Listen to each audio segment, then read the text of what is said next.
Hi, everyone. Can you hear me? Yes. Yes. Awesome. Yes. Hi, Perfect. Marjan.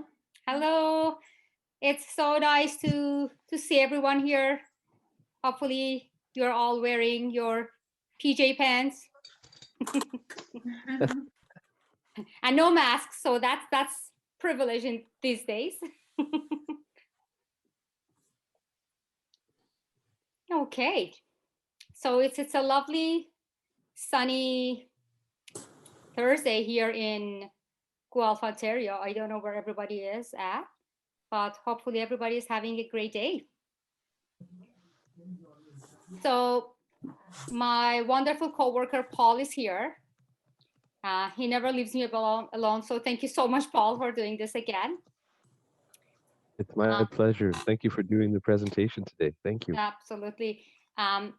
So if I'm making any glaring mistakes, Paul, and I'm pretty notorious for that, please just turn your microphone on and let me know.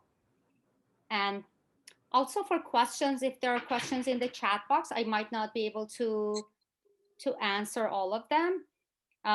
Usually Paul amazingly takes care of them much better than I do. But if there are any questions that I should respond immediately, please, Paul, please alert me. Definitely. Thank you. Okay, so the agenda for today is, so pretty much it's about PBLA. And I'm going to start with some sort of a little bit of more easy basic stuff about PBLA. Some of you might already know that, a lot of those. And then I'm going to go to more complex ones, like for productive skills and particularly for rubrics and stuff like that. So if you are more skilled in PBLA and you know the things, sorry about that, but we will get to more complex stuff as much as we can. It might be best if everybody turns off their cameras, because this webinar will be recorded and posted on YouTube. So for your privacy, it's best to keep your cameras off. Thank you very much. Okay, let me share my screen with you. And so that helps me to stay on track and remember what I want to talk about. Okay. So there are two areas that I would like to talk about. Well, I mean, two groups of skills, the receptive skills and the productive ones. And receptive ones are pretty much easier. And I was lucky that I had a chance to speak with one of the PBLA lead instructors, Harvinder. Thank you very much for consultation on that. And she gave me some insights on as of what could be included in PBLA and whatnot. But my knowledge is definitely not as much as you teachers. So if I make mistakes, forgive me ahead of time. So for receptive skills, there are various types of activities already on Avenue. I'm just selecting these most common ones to show you how you can collect them and upload them into PBLA. And some activities, only some activities can be tagged and auto-collected by ePortfolio. Now, it's a little bit confusing because when you go to pretty much all the activities, as far as I know, on Avenue, when you go to edit settings, they all have the tag feature. So you can tag them, but it doesn't mean that they will be auto-collected. So don't be fooled by that. Only some are being auto-collected at this point. Jim told me that they're working on adding more features and making everything more effective. This is a pretty new thing, so it will get better. Hang in there. But for the things that we have currently, let me just show you what are some of the options that you could use to collect these samples and also score them in a way that when you see them in ePortfolio, it has a score, it has a pass-fail indicator and everything. So it is self-sufficient there. And the things I'm saying, these are just my personal choices, and I'm sure you guys have probably better ideas, but these are just some of the options, and I thought that you might find them helpful as well. So let's say, but for receptive skills, SCORMs, H5Ps, and quizzes, SCORMs and H5Ps, they won't be auto-collected. There are like black H5Ps that I'm not sure what is the difference between the black and the blue one, but either way, there are not many black H5Ps on already in Avenue. Mostly they're blue ones. They will go into the students' grades book, but they won't be auto-collected for ePortfolio. So I'm going to show you other ways that you could collect them. Okay, so let me just try to minimize this. Just bear with me for a second. Okay, there you go. Perfect. Okay. So this is the teacher account that I've made for the purpose of just demo. And I've chosen the name Marjan Teacher for it so I don't get confused. So let's say my students, they have done some score activities and it's a reading one. And I want to see, I want to collect that for ePortfolio. So first I'll go to that activity and I just have a tip here, and I think that tip would be helpful, especially now that we don't have the option to change the title of the activities in our ePortfolio. We don't have that yet. It is coming. But for now, for everything to be more streamlined, I thought it might be a good idea to change the titles of the activities to something that reflects the scale area and also the CLB level. In this way, when it is being collected, when you do screenshots or any other methods that I'm going to show you, then the name by itself, it's a little bit self-explanatory. You will be less confused as what is this activity, and because there were a lot of activities uploaded into the portfolio and searching through them is a hassle. So to do that, to change it, I'm gonna turn editing on first. And let's say for this one, this under the reading, I selected just this one for demo. So the name of this quiz is David Suzuki. I've changed the name to Reading CLB for David Suzuki, just for this purpose. So to do that, you can just click on this edit title icon, and you can just change the name. And when you do, just hit enter, and the name changes. Now, to see the results for this, and then your students have done it, you go to the grades book right here. And let's say I want to see the grades for my student, which is Marjan student. It's again another dummy account. And just one thing, I know it's not really relevant to this, but just as a trainer, I know a lot of you, they are creating student accounts for the same purpose, to see things clearly from your students' points of view, which is fantastic. It's a great idea. But please don't use your full name for that. It's particular for me, well, maybe for me, maybe not for other mentors. It gets really confusing when you have a question and I want to go find your course on Avenue. There are two names for you. So I have to go into the account to see that what email address is being used, which one is the student, which one is the teacher.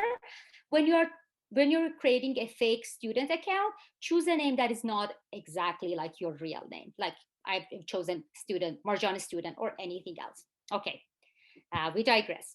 So Marjan student, the scores are here. So I just click on this one, which shows grades for Marjan student. And so this page opens up with the score. So I want this one, reading still before David Suzuki, and the score is 91%. So you have two options here, and I'm going to show you both. One option is just to take a screenshot. Now, the good thing about the screenshots is that you can annotate it and you can add explanations to it and everything. And then I will show you, then you can easily upload it into the learner's ePortfolio. How to take screenshots, it's different on different devices. Some keyboards, they have a print screen button. You just press that, you don't see anything. But when you paste it somewhere else, you notice that it's actually been copied to the clipboard. So if you just have that print screen, just click print screen, open a Word document, and then paste it there, like Control V, paste it there, or open Paint and paste it there. So you have it there. If you have a Mac, like it's a keyboard combination, Command Shift number 3. I would say if you're not sure how to take a screenshot on your device, Google it for specifically for your device, and it will tell you how to do that. And then paste it into Paint if you want to annotate it, especially if you have a Windows operating system. So anyway, I'm going to do it. I'm going to show you that. Let me just close this. Okay. So I'm going to take a screenshot. So, and now here, I can, maybe if I want, I can annotate it. I can add, just do this because that's the score that I want, this one. And maybe I can add a note that it is reading CLB 4 Marjan student. It's not necessary really because the name of Marjan student here. If you want to add anything else, like if it is the competency area, if it's the name of the organization, whatever, and the score is obvious and you know that it's more than 70%. So based on this, it is a pass score. So I can also add pass. And then I can just make it maybe a little bit, sorry, I didn't mean to do that. Then I can just make it a little bit smaller. Let me just take this to the side. I can't. Okay, there we go. Sorry, just the Zoom interface gets in the way. Okay, so I click crop and then make it a little bit smaller. If I don't want the other score from the bottom doesn't show, I can do it in a way so it wouldn't show. Okay, now it's getting finicky on me. There you go. So this other one, the Cobar family, it won't show. And then I can crop it. And then it would be a good idea when you save it, but remember where you're saving it, depending on your device. I know that when it gets saved, it goes to my recent folder. So it's right here. I can just right click on it and rename it. And again, for name, choose something that reflects the competency area, the CLB level, like reading CLB 4 and Marjan student. Absolutely up to your discretion. This is just a suggestion. That's how you can do it. Okay, now you can just, now we have this and we can put it in the portfolio. So let me just go to the learner's portfolio. So right now we are in the classroom view.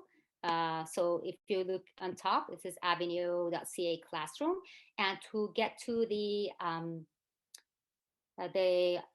binder which holds the portfolios, you need to go to the teacher home. And to get to teacher home, you just click on the word avenue. I know sometimes it gets confusing. So click on the word avenue and it takes you there. Sometimes when you do that, it asks you to log in again. Anyway, it's not asking me now. So I'm just going to click on binder. And then you select course. The course I was using was link 4.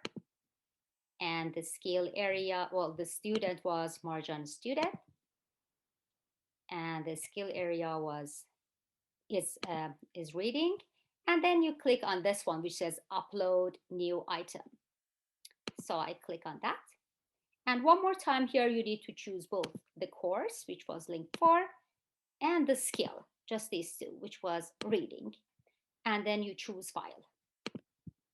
You could drag and drop as well. I'm just choosing file. I know it was in my recent folder. And well, what's it? Where did it go? Let me just go to download and recent screenshot. Okay, sorry. Yeah, just because the date modified had changed. Okay, so it's the first one in my recent folder. I click on it and then click open and then click upload. And here you see at the bottom, it says successfully uploaded. When it says that, you close it. Give it a little bit of time. It's usually the first one here. So it's been uploaded. And if I click on it, it will show you where it went. Where did it go? I said it's the first one, but it is not actually. Where did it go? This one. Okay, let me just click on. Okay, so you see that it's been the artifact has been added. Okay, let me just make it a little bit bigger. Okay, is it clear so far? Okay. I take the silence as a yes. So I will just go quickly over what we did here. So we went to the learner's grades, and this is a very detailed a handout, and I will give it to you all after the session. So if you forget anything, you can always fall back on it. And then you went to the grades for Marjan. And the first way that I showed you was just to take a screenshot, annotate it as needed, go change the name to something that is meaningful. And then after that, click on the word avenue. And then, like I said, sometimes it asks you to log in again. Anyway, the whole point is to get to the binder folder. Then you choose the course. You choose the name of the student. You click on upload. And then again, one more time, you select course, skill, you choose the file, and you click upload. And when it says successfully uploaded, you close it. And then you can see it in the learner's ePortfolio. And if you click on preview, you can see the content. Okay. There is another way. It's only the other way I suggested because sometimes, in SCORM packages, I'm just going to go back to the classroom. Sometimes it depends. It's up to you. You will, for example, it's a listening SCORM package or it's a reading one, but there is some vocabulary practice at first, or there is a game at the end, things like that. Maybe for your purpose, for your PBLA purpose, maybe you only want the actual reading comprehension exercises and not all of them. So if you want to do that, you can also do that as well. So let me just go back to my course. And then again, click on grades. And grades report, grader report. So again, for Marjan student.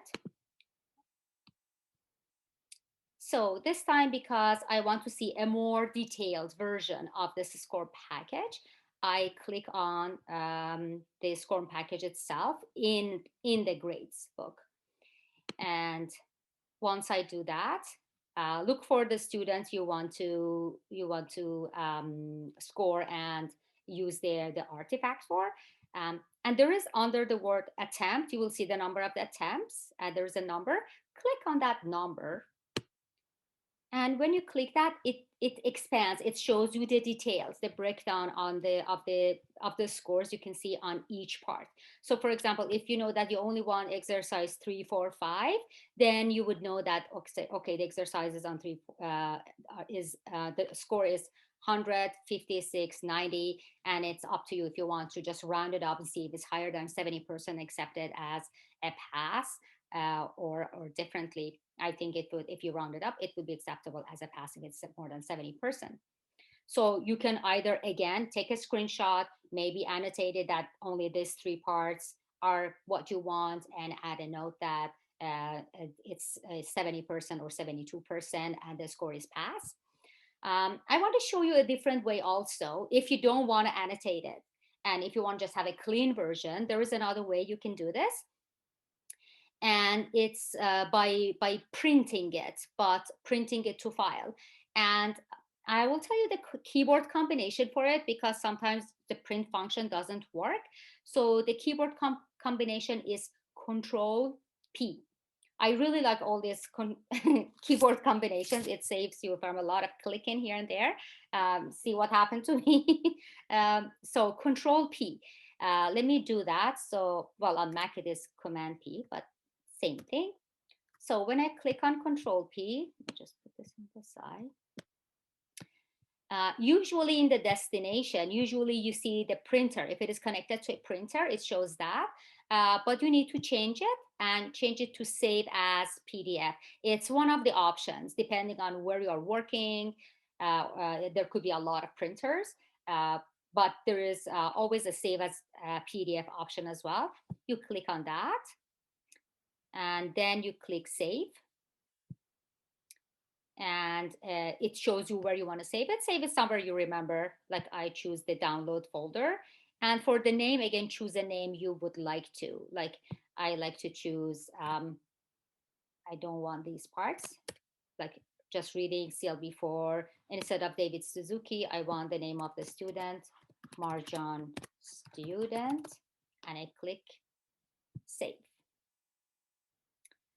So again, for this version, I'm just going back, click on Avenue, and go to Binder, and select course. Student was Marjan student, and skill was reading, and I upload. I choose the course one more time, and the skill one more time. I choose the file. It was in the download folder. There you go. Reading CLB4. I open it, upload it, and when it is successfully uploaded, I close it, and then it is here.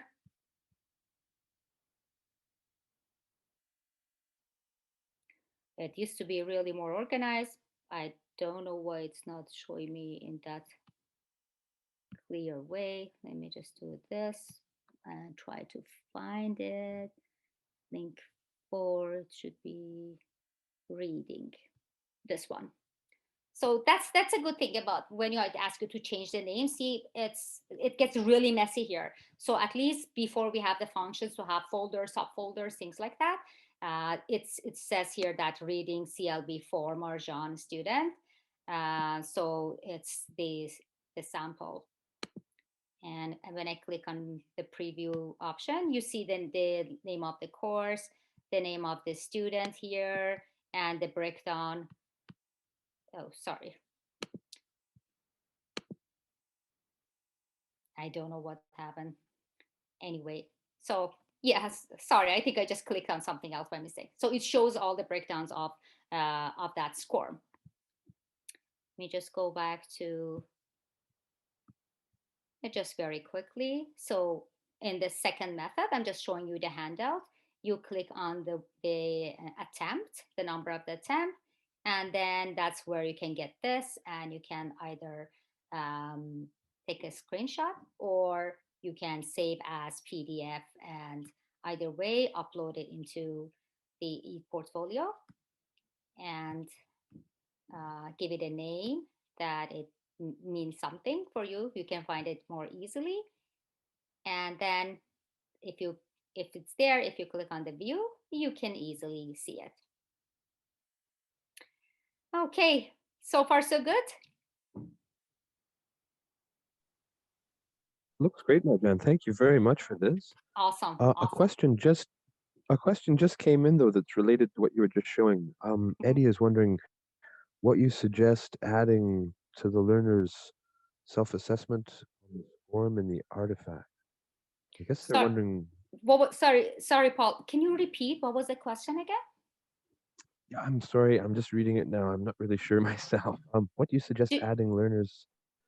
No, I'm sorry, Marjan. You should carry on. We'll address this later on. Eddie, if you'd like to rewrite that, that would be great. Sorry, okay, Marjan. Carry on. sure, yeah, by all means, yeah. Just type it again if you'd like, and I will answer it maybe after this section. So the other two ones are H5Ps and also quizzes. So quizzes are amazing. They the only bad thing about quizzes is that we don't have a lot of them. We are making more, but quizzes are honestly they are the best for reading and for listening comprehension. They are very accurate. If you are that advanced that you are making them yourself, kudos to you. That's amazing. They are great help files on how to create them. But right now, whatever is there already there is there. But once the students do them, it's readily available in the students portfolio, and they can retrieve it like that. We can retrieve it like that. It's very easy. I will show you a sample. And same with H5Ps. Not same. I'm sorry. H5Ps, they are not auto collected primarily, but the same way we did with score packages, like the screenshot. We can just take a screenshot, annotate them, and add them to the learner's e-portfolio. For example, if I go to my student, I go to grades,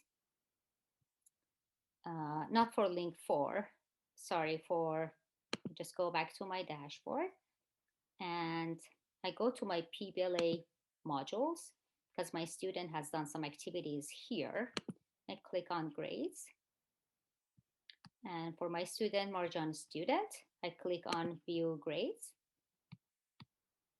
So here you can see that Marjan student has done this quiz, which is the skill using task, and the number of this score is 93%.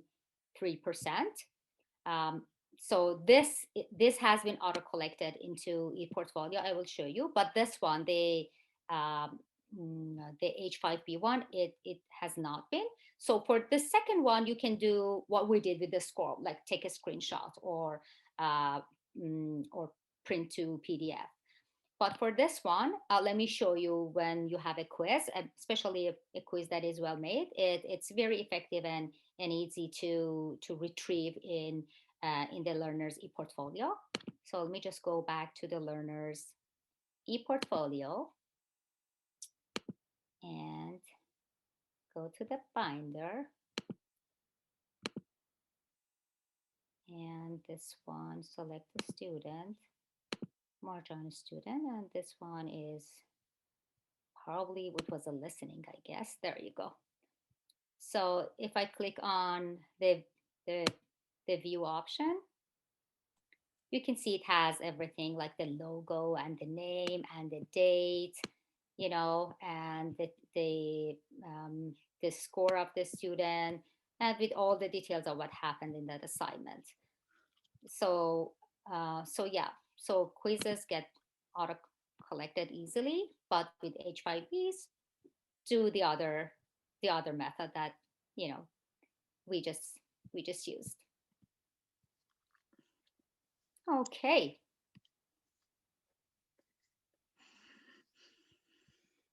So let's move on to our productive skills. I have to keep an eye on time as well. I think we're doing good. So productive skills naturally are trickier because you have to score them manually. They don't get auto scored, and you need rubrics for them. So collecting them for ePortfolio is more time consuming and more complicated.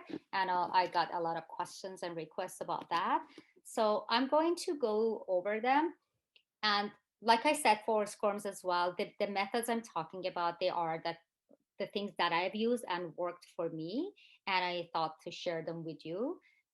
If you have other ideas, please share them with me. You could just post them on the forum or personally reach out to me so I can put them together, maybe for future webinars, just add to this. And like I said, Jim has promised that the features on ePortfolio are getting better. But for what we have now, let's just go over what we have now. So productive skills, which is speaking and writing. We have assignments; they're excellent, and they usually have built-in Poodle recording in them. We have for writing, we have forums. Also, we have assignments for writing.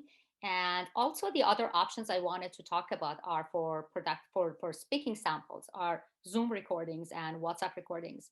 And the reason for that is that there were questions about Zoom recordings, and also for WhatsApp, the reason being that there was a lot of concern about students not having access to a computer, or them being lower level learners and not knowing really how to use a computer well, and their access is primarily with just smartphones. So I've noticed that most students have access to WhatsApp. They use WhatsApp on a regular basis. So you can use that as well. And I will show you how you can use WhatsApp recordings for your e-portfolio. You can download the recordings and upload them if you don't know that already. Okay, but first let's talk about rubrics, because rubrics are one of the trickiest ones. So there are two great resources for rubrics you can edit and you can use. One is somewhat built in Avenue, but when I say built in, it means that there are some sort of templates, but you have to create all the criteria yourself. And it's definitely out of the scope of this webinar. It is a little bit complicated. But if you are at that stage, if you're above stage 2, you could definitely go for it. Even if you're at stage 2, but you would like to, by all means, there are great help files. Just go to learn-it-to-teach.ca, and then it's under Avenue stage 3 support. And I've tried to just show you a couple of them. One is for forum, for assignments, assignment rubrics, and assignment rubric from scratch, things like that. These help files are really amazing, honestly. You just follow them step by step, and it tells you what to do. The difficult part only is to come up with the content for your rubrics, and that's something that you should come up with. But in terms of structures, it's already there. And also Margarita, she had really two comprehensive webinars on assignments and rubrics for them. And I have included the links for you here. It is in our YouTube channel on Learn-it-to-teach channel on YouTube. And you can just watch those webinars as well for learning how to use the rubrics inside Avenue. The one that I'm going to talk about today is a simpler, not as clean one, but it works and it gets the job done, and it's a bit faster to use. And the source is open to all of you, and it is the real world task assessment task bank. I know that you guys already use it for a lot of activities. I just want to show you from a rubrics point of view how you can use the rubrics and how you can edit the existing rubrics and tailor it to what we already have on Avenue. If by any chance you don't have access to this website, like you don't have the login credentials, just ask your program administrator, because all people in the Link and ESL sector, they should have access to it. Just choose the area, the sector, and the password that you're provided with, and log in. And you can search through them, and it's really great because you can filter it. For example, if I want a writing for benchmark 4, I just click on those, and it filters it, which is a really convenient feature. So let me show you how to start from, let's say, a writing task. Okay, let's go back to my classroom view. And I'm going to my link 4 again. So I have this speaking task. Let's start with the speaking task. I have this speaking task, which is owning a home abroad. And like you see, like I told you, I already changed the name to something that has speaking CLB4 at the beginning, um, because then I can find it more easily in my e-portfolio. So when I click on this task, I just click it so we can just see what this task is about. It says, did you own your home or did you rent it in the country of origin? Do most people own their homes or do most people rent? What is important for people when they buy a house? And is it easy to sell your house if you have to leave or want to buy another house? So this is a speaking task, but it doesn't have rubrics. So to create rubrics for that, what I would do, usually I try to think about, okay, what competency area is this task? I like it. I think that it's level appropriate. It is looks like it is more for when when the learners are talking, they would be sharing information. Maybe they're also giving opinion there. So I would look for something similar in to that if I can find, hopefully in the real world task bank. So it is speaking and it is CLB4. I have to unclick writing because I only want speaking and CLB4. So when I go through the tasks that are here, there is this one that says describing medical symptoms to a doctor. So it's not the same, but I think it has some similarities because it's also describing something. It's not asking for something. It is not apologizing, things like that. So when you click on it, you have two options. One is the PDF version. The PDF version is really helpful because you can just preview it without downloading it and decide if it is suitable for you or not. Okay, I'm just going to close it because I'm not going to use the PDF version. I'm going to use the Word version. The reason being is that because I want to copy and copy and paste is much better from a Word document. So I download the Word version. Okay, it's opening. So if you like the whole task altogether, you can easily create an assignment based on it. I'm not going to explain it. It's out of the scope of this. I'm going to only focus on the rubrics part. But if you'd like, you can do that. You can use the whole thing, use it in Avenue, create an assignment based on it, and then the scores will be auto-collected. I'm just going to go to the bottom and look at the rubrics, the assessment tool. So the assessment tool usually has a holistic section and then an analytic section. I really like the structure. And there is also success, which is minimum 11 out of 14 for this one, because it's always out of like 70%. And there is a place for you to enter a score, indicate whether it's a pass or fail. And you can also add comments to the end of it. Now I have this one, but I want to tailor it to the task that I have in Avenue, which is describing about home ownership and stuff. So using what is already here, which is very similar to CLB4 descriptors, I can use a lot of it here, like clear full sentences, correct past, present, and the rest of it, I can tailor it to my current task. So I think I've already done it. Let me see. Yeah. Okay, so that's the version that I have changed. So describe, sorry, not describe, it's describes, but let's not get too picky. I know a lot of teachers are watching me. I should be careful. So describes the criteria for home ownership clearly. That's the holistic one, and it's out of 4. So it's either 2 or 4, and then the analytic ones just explain home ownership norms, including renting versus buying, houses versus apartments, provides opinion clearly, and the opinion is for the last question that says, do you think it's easy to sell? Provides enough detail to support ideas, spoken clear full sentences, use correct past tense or present tense.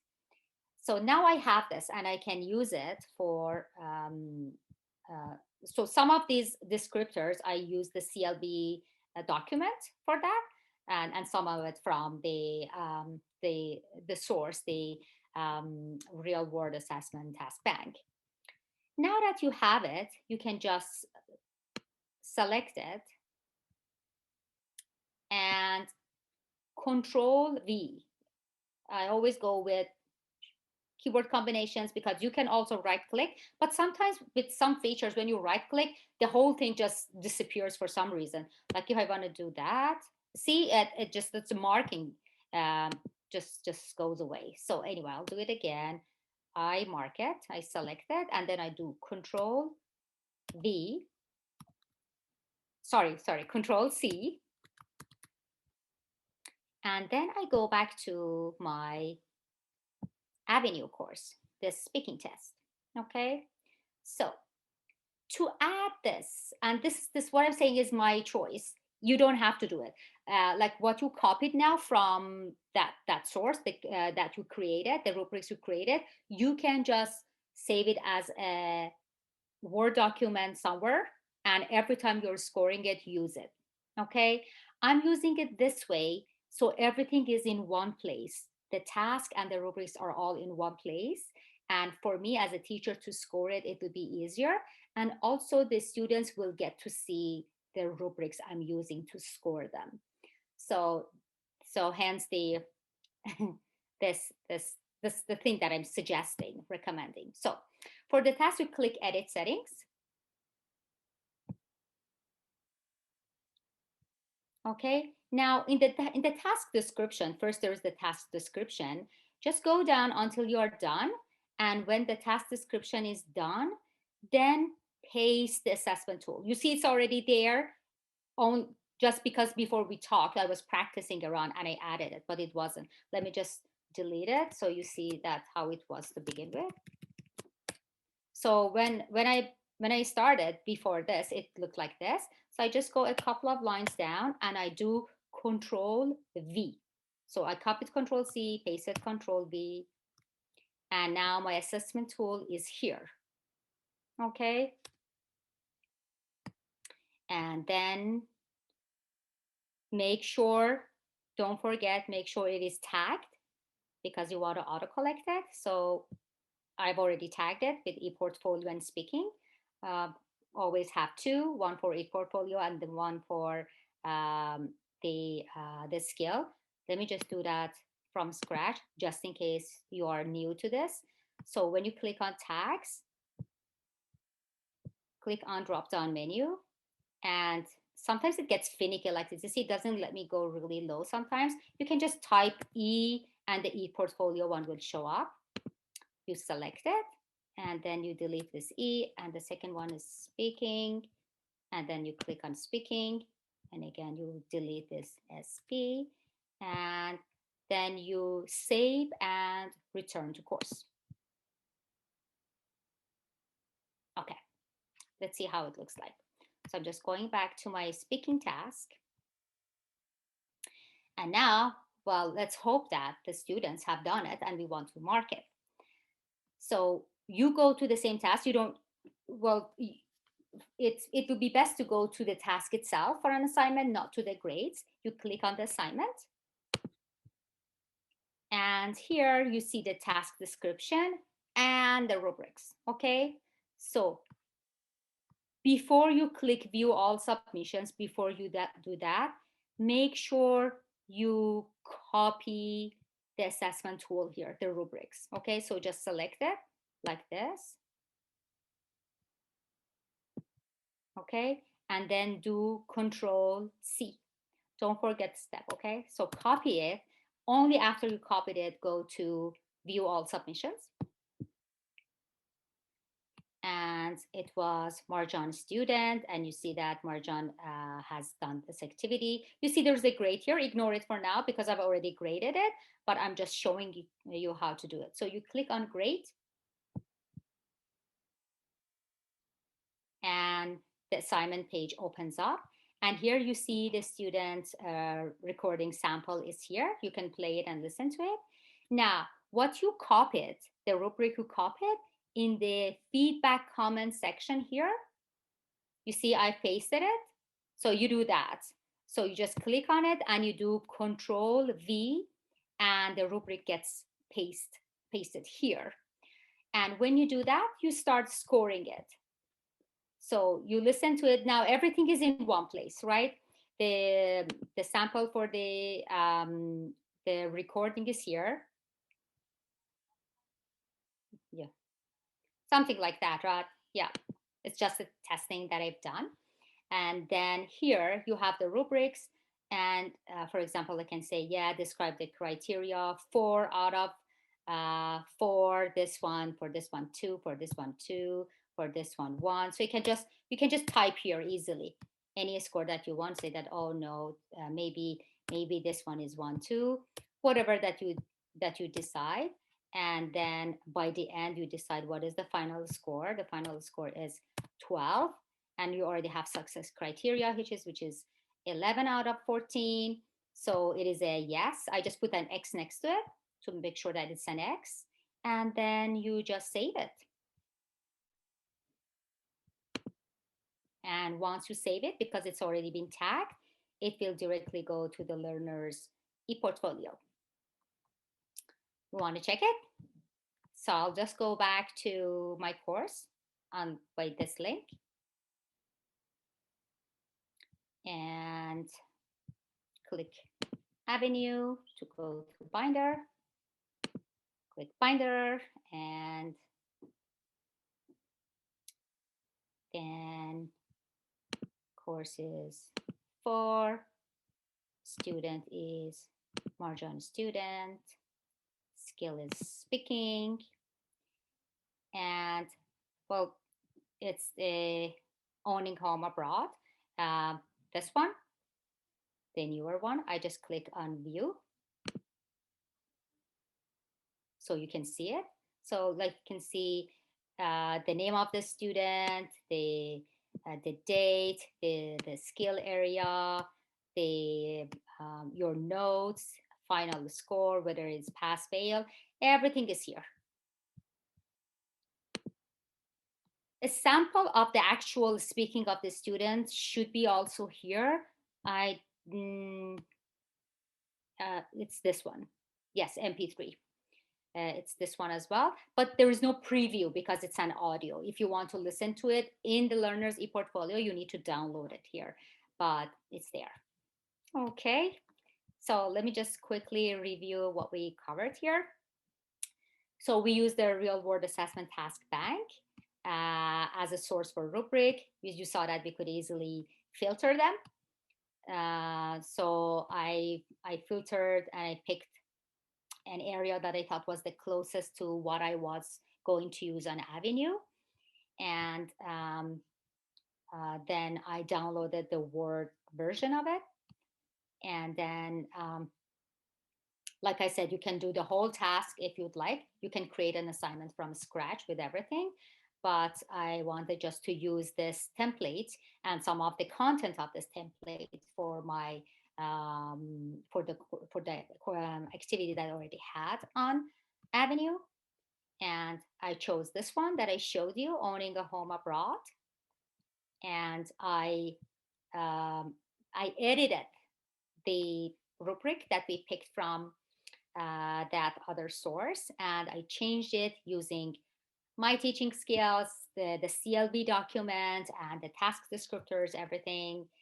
And then once the student do that, once the student complete the speaking assignment, and it's using Poodle which is built in on this one, then I went to the task, I edited the task, and I made sure that in the task description, I copy and paste the rubrics in the task description and save it.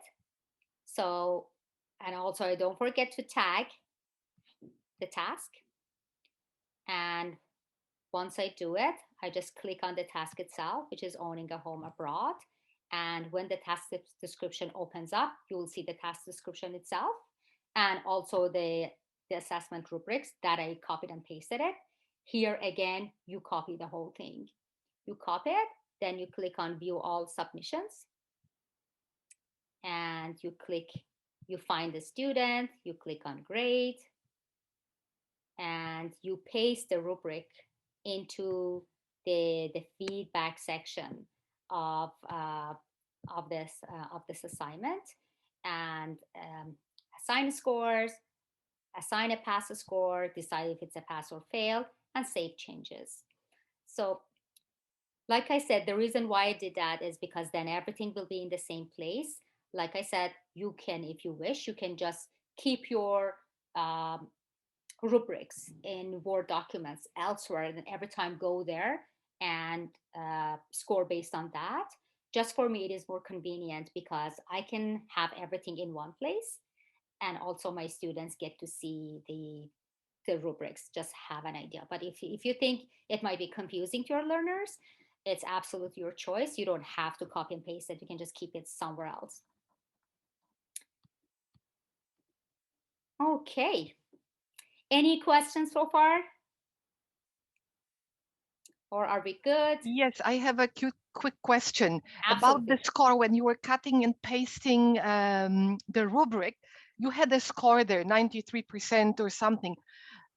I don't believe the score gets calculated automatically, right? Correct. Absolutely. I was hoping nobody would notice it, but you are very Because smart. I've done it this way. I've done things this way, and I Yes. was just wondering how you can go around Okay. the score thing, you know? Okay. It is actually in the settings of the assignment. So Yes, when I know. Yes, I know. yeah, So it's usually out of 10 it is, and then you can change that. to I just did, 1 because I noticed that you had 1. yes, but it's just because I wasn't really using it. I just wanted to show you the rubrics. It's a little bit more technical part. That's why I didn't want to get there to not to get everybody Yeah, but confused. can it be done? Because I know, I'm pretty sure that it cannot be done automatically, like with No, quizzes and absolutely. It has to be set by you. The okay. the maximum score and what is acceptable to pass the score, it has to be set by you. But even if I set it, it's not going to get calculated automatically. No, it's not going to get calculated. You can I have to manually, I have manually. manually enter the score. Okay, thank you. Absolutely. You manually enter it. If you want to more know about it, just put it in the chat box, and then any question that I cannot answer during this after the presentation, I will personally get back to you on that. No, but you've answered my questions. There's no way around it. You have to do it manually. No, these ones are manually. If it Yeah, is, okay. it's listening and reading that you just chip, chip, chip, you count it, Yeah. it can automatically. If not, do it manually. Absolutely. Or if you use the rubrics that are built in, then you get a score automatically. Yes. Yes, exactly. Okay.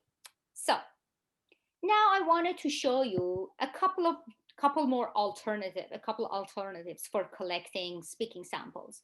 One was, like I said, because it was one of the questions that how to do it with Zoom, and the other one was because looks like it's a really pressing issue with lower level learners, especially those without a computer.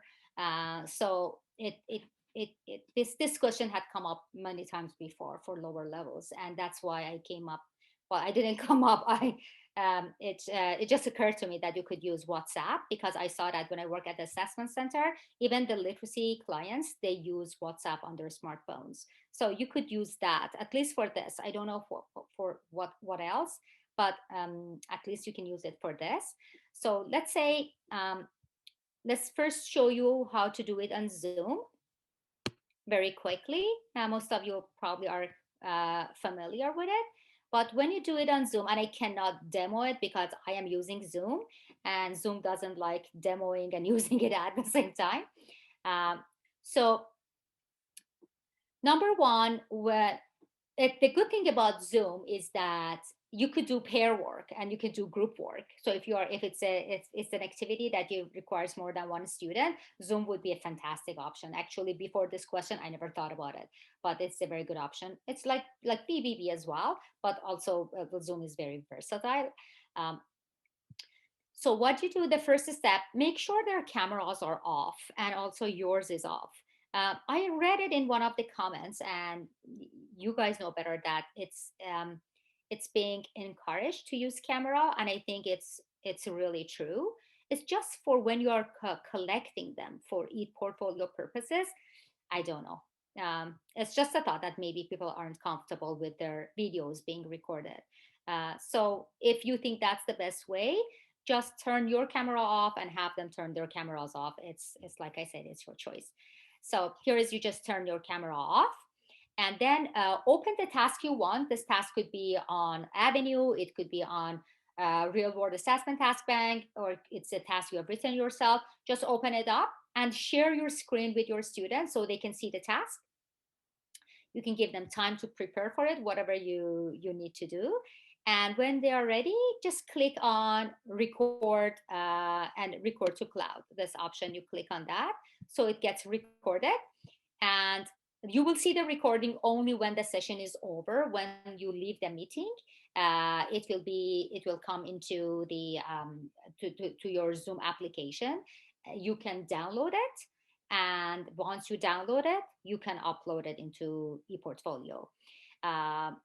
You can upload it and then have another Word document with rubrics and assess it and upload it as well separately. So you will have a file for audio and you will have a file for rubrics.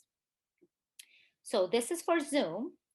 For WhatsApp as well, I think I have WhatsApp on my desktop. Let me see. Okay, so the thing is, for WhatsApp, the key for you as a teacher is, give me 1 second to find a sample I wanted to. Okay, what was it? It doesn't matter really. Okay.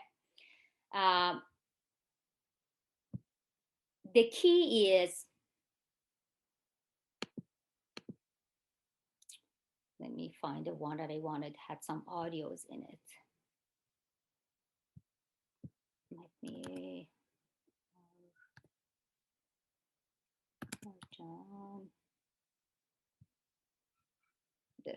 this one. Okay. You need to download the desktop version. Sorry, I got distracted. You need to download the desktop version on your computer. So WhatsApp has a desktop version. You don't need it for your students. Students don't need it. It's only for you to be able to download them and then upload them into ePortfolio. So let's say, for example, I have this sample. These are like all audio recordings that my student, which is, well, I sent it to myself. Once you hover over it, you see there is this drop-down menu it shows. You see that? You click on it, and here you have the option to download it. So you download it, and just do it very quickly. And once you download it, then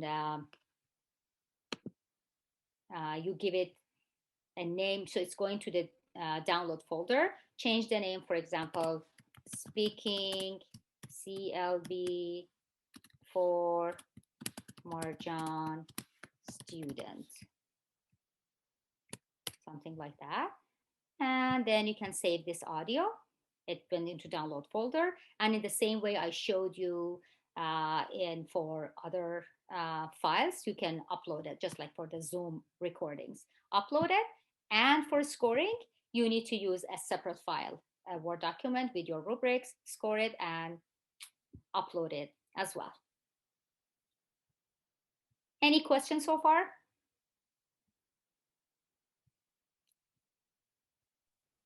One teacher just asked about the desktop version of WhatsApp. Apparently they tried it and it didn't work. Do you know anything about that? I haven't heard about that. I have tried it on my MacBook and also on my, what is the name of the not Mac? Well, on my laptop, and it worked on both of them. But you have to have, I use it too, but you have to have the desktop version and be able to upload and download. You have to have it on the phone too. You cannot just have a desktop WhatsApp. Because WhatsApp is an app. I hear you. So okay. You can, and if you have, for example, I have an iPhone and a Mac, they talk to each other. They are compatible, so it works beautifully. I think but you cannot just have a WhatsApp. Okay, I think if I am correct, I think what you mean is that for you to have WhatsApp, first you have to have WhatsApp on your phone. Exactly. You cannot have only desktop. On desktop, exactly. So if you don't have it, thank you very much for bringing that up. So maybe that's the reason. If you don't have WhatsApp on your phone, first download it on your phone. It's very easy. It's a very easy app. Just download it like that. Because it connects to your phone number. That's why if you don't have it on your phone, and only are you going to download it on your computer, it might not work because it has to be connected with a telephone number. It's a phone app.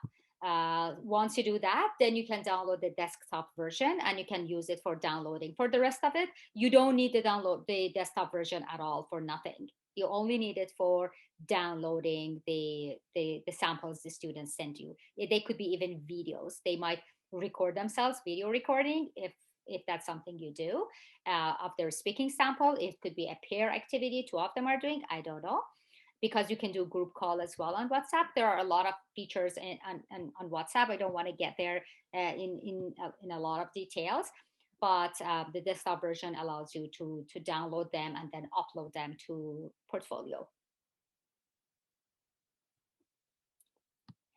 Okay, are we doing good?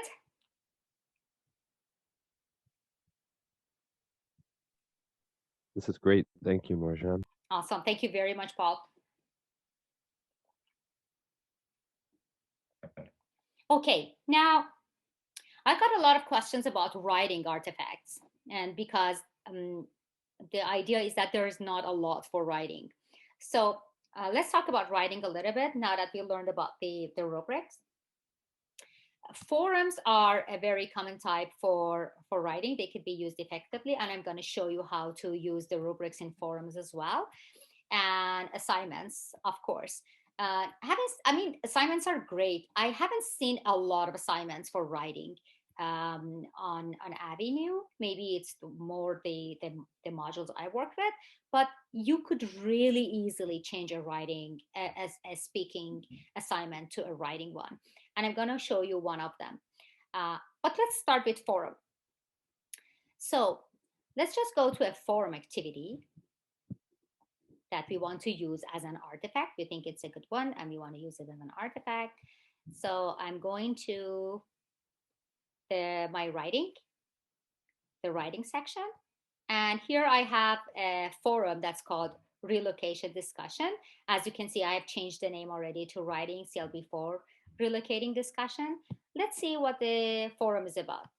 Says, now, ignore this part because this part I added recently to show you. It was not there. It is not there when you go to the task. Where did you relocate? Why did you relocate to Canada? You should also read and comment on what two other people have written about immigrating to Canada. So I created rubrics for this. Again, I use the same source. They are what a real world task assessment. Anyway, that source, I used that one, but I modified it. And once I did that, what I did, like you saw before, I edit the settings for this task, and I copied and pasted the assessment rubrics in the description of the forum. Okay. So it is here now. Like, for example, post a response that is appropriate to the forum and is clear, performance indicator analytic, writes between 6 to 8 sentences. I'll check it for a benchmark 4, and that's a requirement, but check it with CLB, and depending on your level, choose the length of the number of sentences that is acceptable for that particular level. Provides enough details for ideas expressed, choice of vocabulary is appropriate, uses simple structures correctly, responds to a post in a clear and appropriate way. And then there is success area and pass and fail. Well, yes and no. Let's not use the word fail criteria. And also remember to tag it. I've already tagged it for ePortfolio and writing, and save and return to course. Now imagine let's see how we can retrieve it and use it, score it, and use it for ePortfolio. So I'm going to go to that task. I'm going to go down to the writing tasks and select the relocating discussion, the forum. So now here you see that the task description is here, and then the assessment tool is here. And when you go down, the learners' responses are down there as well.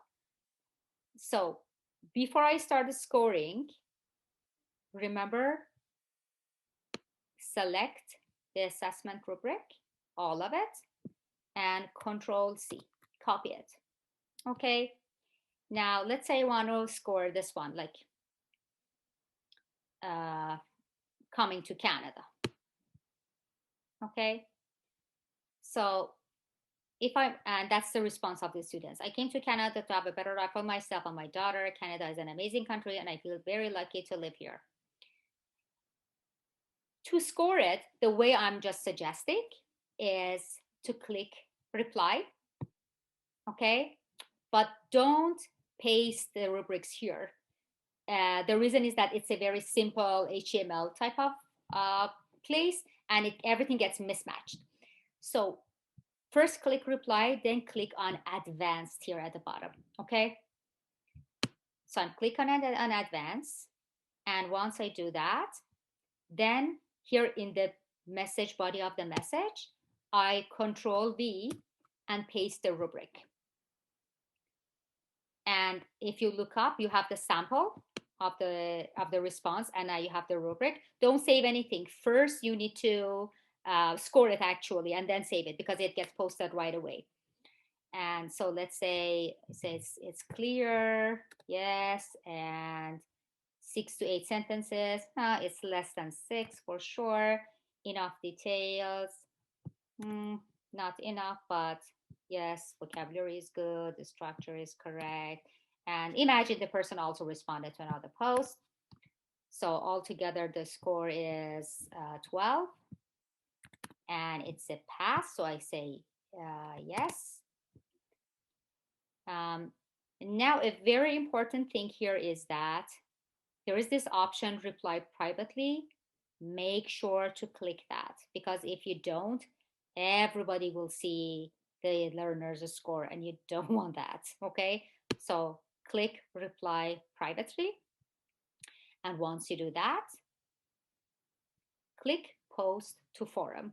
Now, only the student and yourself can see your reply, which is, I think it's okay. So like you can see, let me show you. Now it's all here. This is the students, it's just 2 posts, but I've responded to this one. So the learner's sample is here, and also your rubric and pass and fail criteria, everything is here.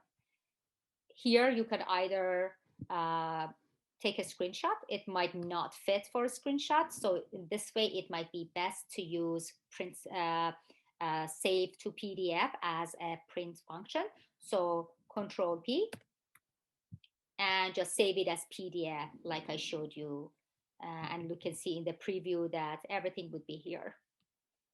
And then you can just easily upload it to the learner's ePortfolio as a writing task.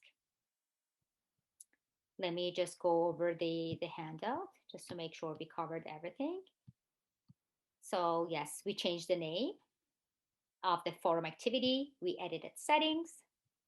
And in the edit settings, we copied and pasted the rubric that I created. I had edited from the source file and pasted it in here and save it. Now, when I click on that forum activity, I can see the task description and the rubrics and also the student's post. Before I start correcting, marking anything, I select and copy the assessment rubrics here. And then I click on the post of the student I would like to mark. And I see the student's response and I click on reply, but I don't write anything in the reply box. I click advance. And in the advance box here, in this box, I paste it. Like I said here, you will see all the table and marking everything. The structures is preserved. In the previous site, it wouldn't. It gets all like jumbled. But here you can keep everything. And the important thing, click reply privately.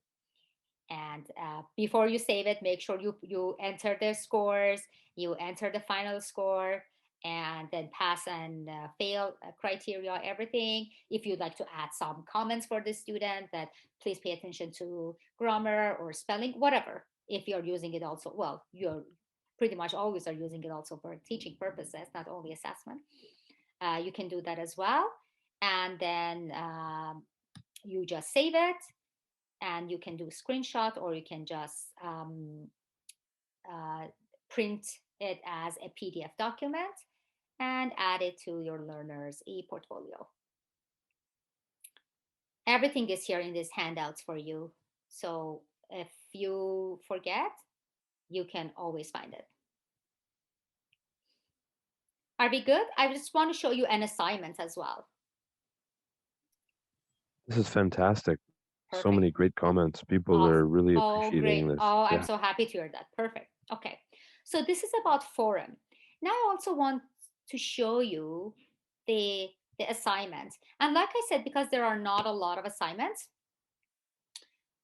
I just changed a speaking assignment to a writing one. I wanted to show you how to do it because it's really easy. So let's say this one that I have here. Let's just go to writing again.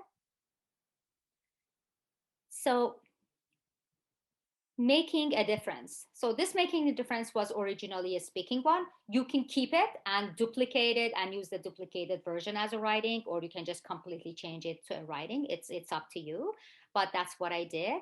So first I changed the title to writing, and then when you edit settings, so the original version said that on top it said speaking task, and it says talk about this topic.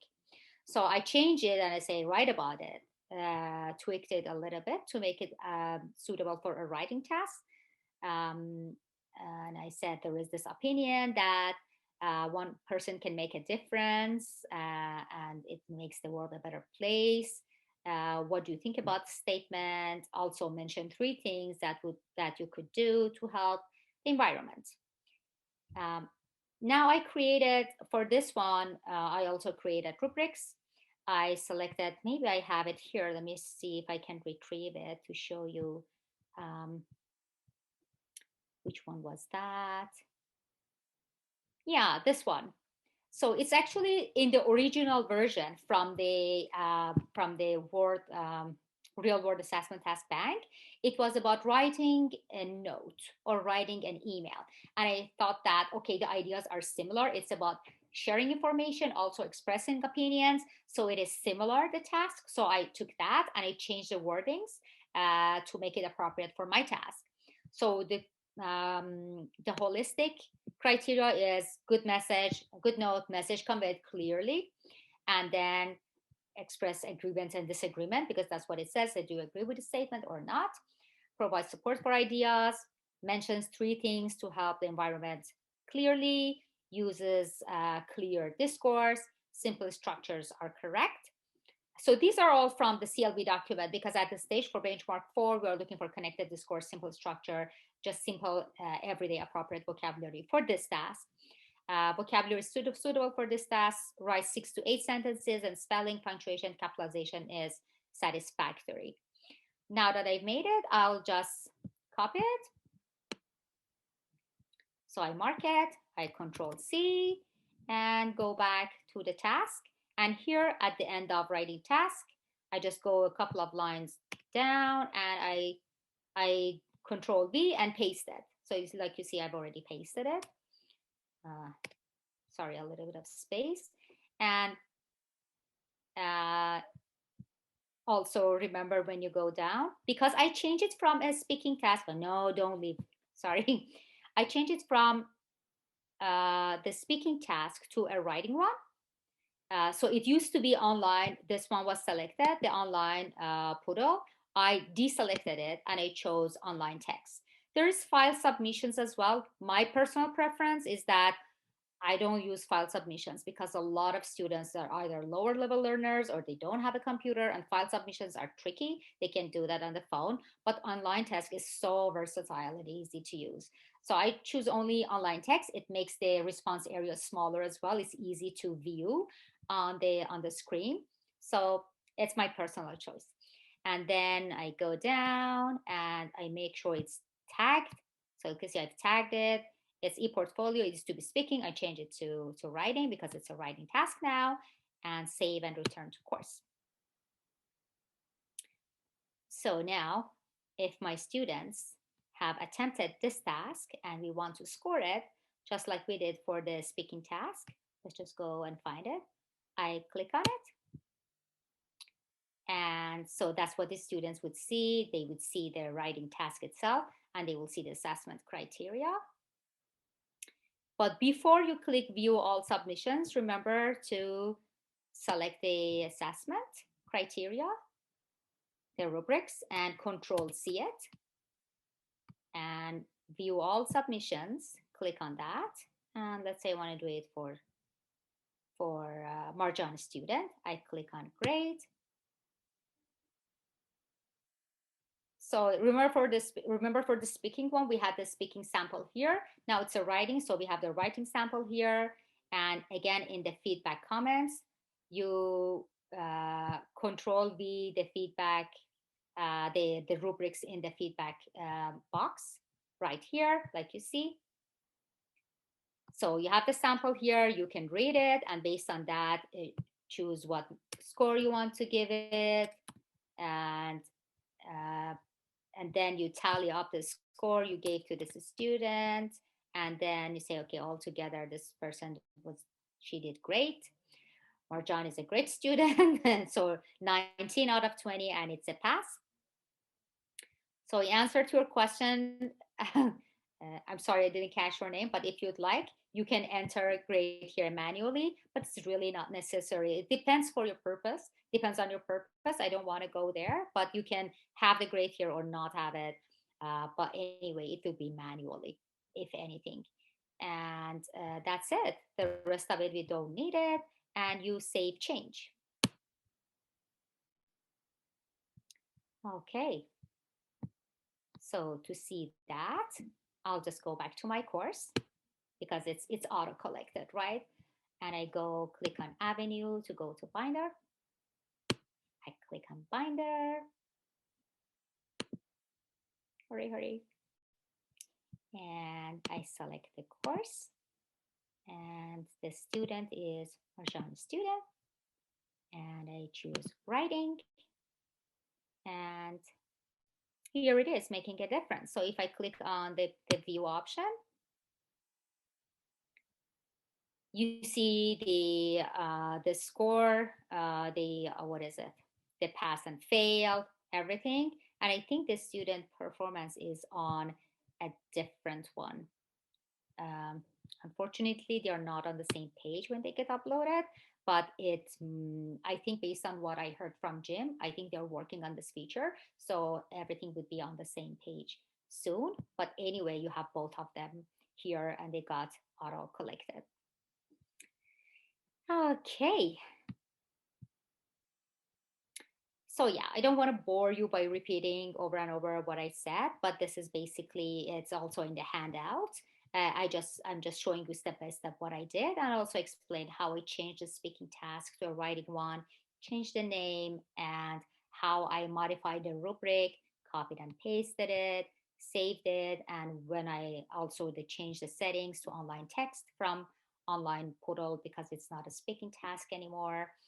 And then I showed you when scoring, copy the assessment criteria and click on grade for that student and paste it in the feedback section, enter the scores for each area and tally it up, decide if it's a pass or fail. If you'd like to add comments, anything, you could do that as well for the student and save it.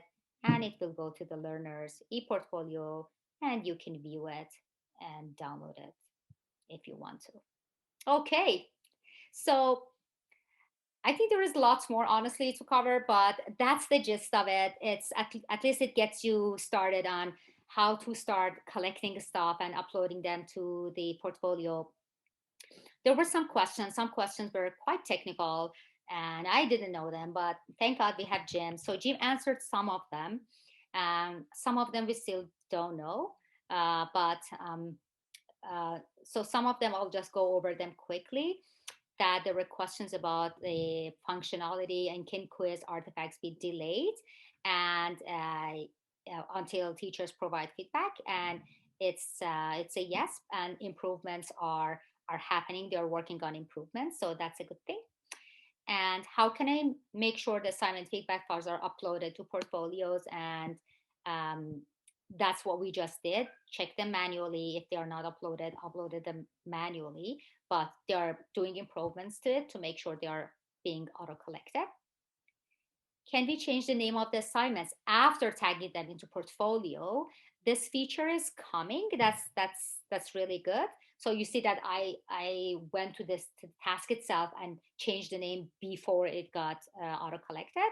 It looks like in the future with the updates you can change that after they got collected. So here is the screenshot that Jim has shared with me, that in the future when something gets artifact gets auto collected, you will have the edit artifact button, and with that you can also change the name. This is coming. This one says I'm not able to upload audio recordings on iPhone, and Jim says I'm not sure. I don't know what is the reason for it. If it is something specific, can you email me or email your mentor or help desk, and we see what is the specific situation, because this one we couldn't figure out the answer to that. When giving comments on an assignment, how does the manage files file feature help? I uploaded the file but can't see in my comments. And again, this is one of the features that improvements are coming. They are being added, that if you can't see everything in one place, you will in the future. And as you can see, for example, this is the feature that is going to be there, that if you added more and more comments, a couple of feedbacks, you can see them in separate pages for different artifacts, different versions of the same thing. So there are all great updates are happening to ePortfolio. Are there any ready-made templates for auto-graded assessment action like Google Form? No, like everything we made them ourselves. Even those built-in rubrics, the platform is there, but the content we have to enter them ourselves. Are assessment samples shareable? Yes, we have a sharing card.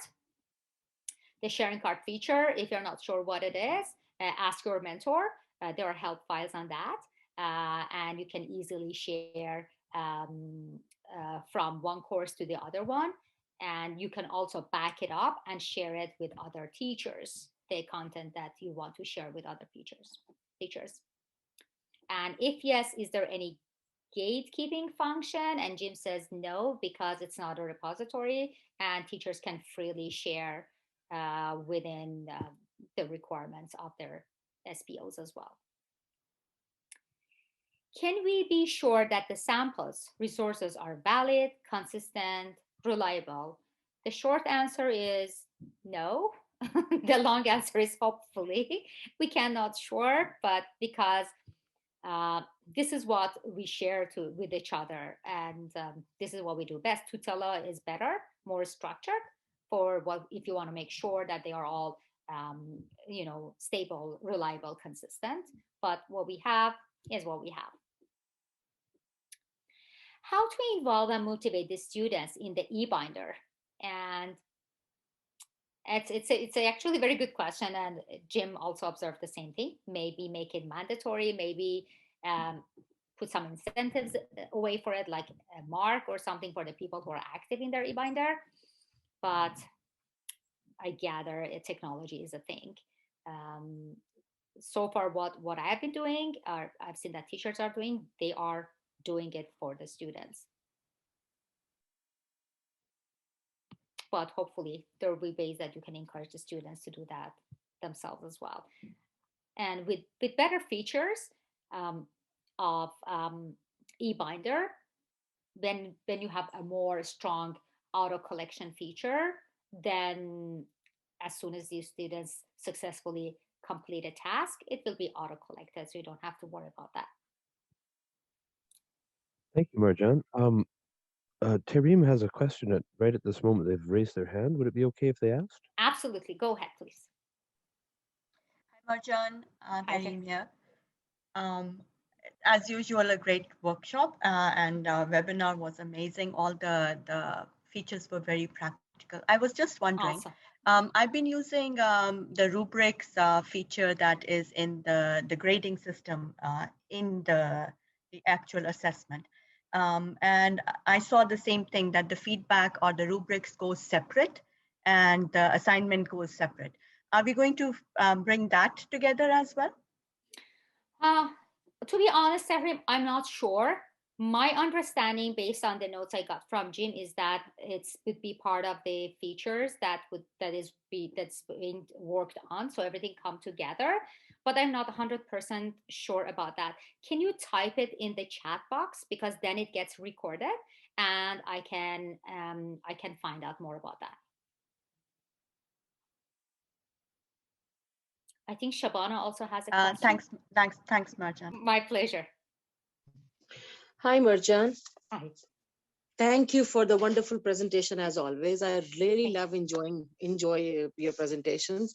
I had a question that when you tag a forum to a reading or writing task, and when you give a comment, I have given a private comment to a student, it does not come in the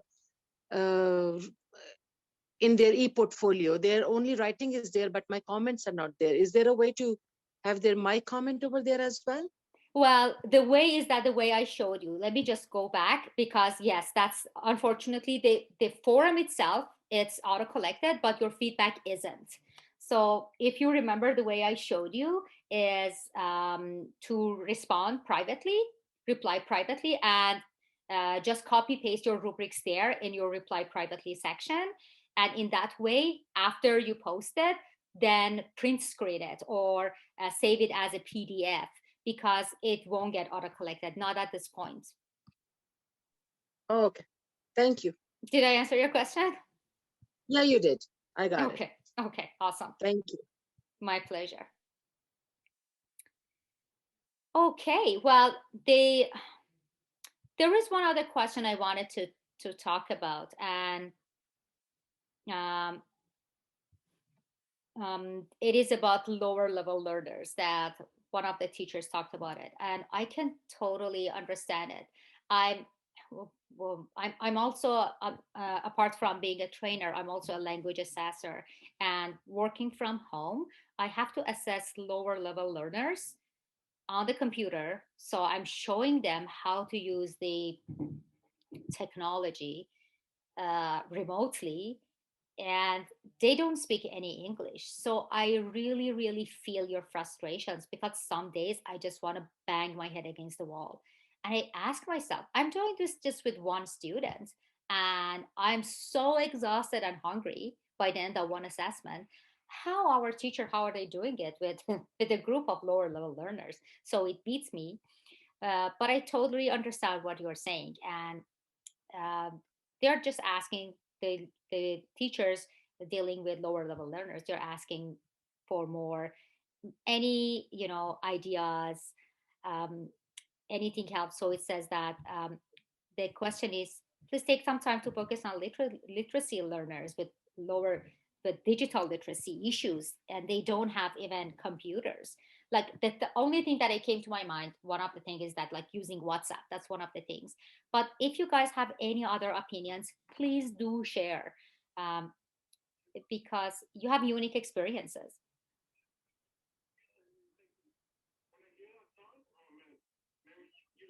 It's Sorry, is somebody speaking? I think that was an accidental unmute. No worries. Okay. The chat's all caught up too, so if anyone has any questions, now would be the time. Actually, I'm just thinking to be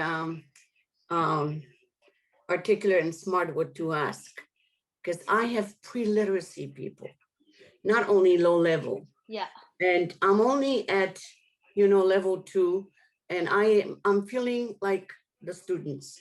Okay, every day I want to bang my head against I don't know what, all these walls here, and I really need help. I need help.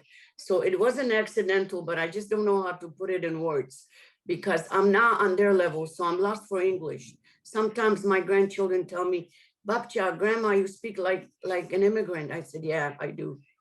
Yeah, because I put myself on their level. You know what Oh, I'm yeah. saying? Absolutely, absolutely. And I'm lost for words sometimes. Yeah. But I'm not going to give up. Okay. Kudos to you, honestly. Kudos to you, because I do feel the pain. I get that. I'm just hoping above everything else. I just hope that the pandemic ends so literacy learners, they can attend face-to-face classes, because sometimes um, just using the platform is very difficult. What I do personally, and I'm not teaching, I'm assessing, but with lower levels, I always ask the help of the family members. I make sure there's a family member to hold their hand and even tell them where is enter, what is delete, and how to put space, how to scroll up and down. They don't know anything like that. Well, There they is some... lie to me. Don't you worry. Their children do their homework. Exactly. Oh yeah, they do that. I know. Who lies. I know. Yeah. But I'm not tough. I don't want to be tough on them. I want to be, encouraging. I want to give them some incentive.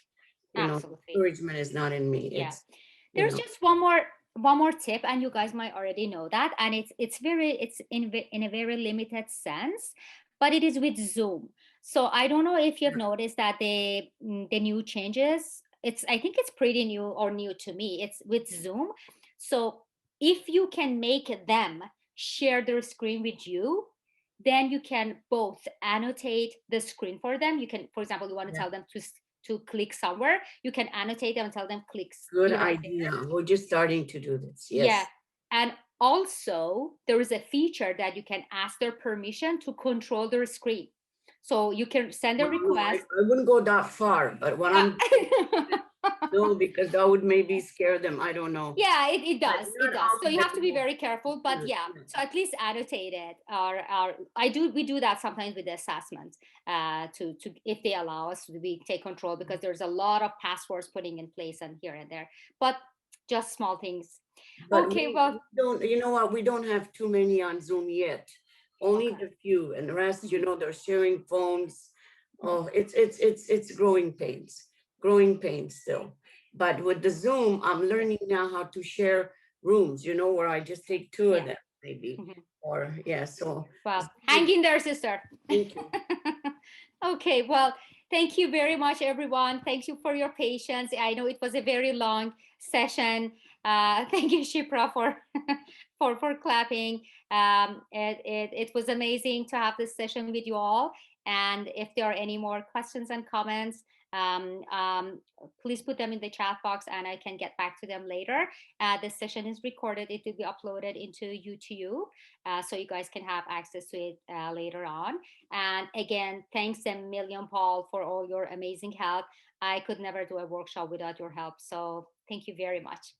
Okay, I don't want to keep you any longer. Have a great evening, everyone. Thanks. Marianne, you're my mentor, so I'll be bothering you more. Thank you. Thank you. Thank you. Have a good night, everyone. Thank you, Marjan. You're welcome. Thank you. Thank you very much. Take care. Have a good night. Thank you, Marjan. My pleasure. Have a good night. Thank you, Marjan. That was great. Thank you. Awesome. Marjan, I was just wondering if you're going to give the same presentation again someday, because I unfortunately I joined late and I couldn't listen to the whole of it. I'm not sure. It's not planned for now, but don't worry about it. In the next day or two, it will be uploaded into our YouTube channel, the whole presentation. I will post it in teacher only forum on Avenue. Have you subscribed to that? You get notifications for it? Yeah. Okay, so I will send the link in that in that one, and also I will post exactly in the forum, and also the handout I will attach it to that forum, so you can go ahead and watch it later. Okay, thank you so much. It was no amazing. problem. It was really helpful. Thank you. I'm glad to that. My pleasure. Wonderful. Have a great night. You too. Okay, thank you, Marjan. My pleasure. Take care. Have a good night. You too.